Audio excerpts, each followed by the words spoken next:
Hi மக்களே, சுவையான சுரக்காய் கூட்டு எப்படி செய்கிறதுன்னு பார்க்கலாம். ஒரு குக்கரில் 1/4 டம்ளர் கடலைப்பருப்பு, 1/2 டம்ளர் சிறுபருப்பு எடுத்திருக்கேன். 2 மீடியம் சைஸ் தக்காளி கட் பண்ணி சேர்த்துருக்கேன். ஒரு கை வெள்ளைப்பூடு தோல் உரித்து சேர்த்துக்கோங்க.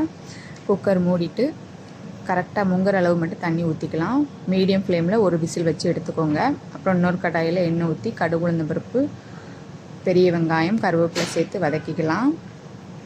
வதக்கிட்டு கட் பண்ணி வச்சுக்கிற சுரக்காவை சேர்த்துட்டு ஒரு தடவை மிக்ஸ் பண்ணி விட்டுட்டு மஞ்சள் தூள், மிளகாத்தூள், மல்லித்தூள், உப்பு சேர்த்து ஒரு 1/4 டம்ளர் தண்ணி அளவு சேர்த்து மூடி வச்சுக்கலாம்.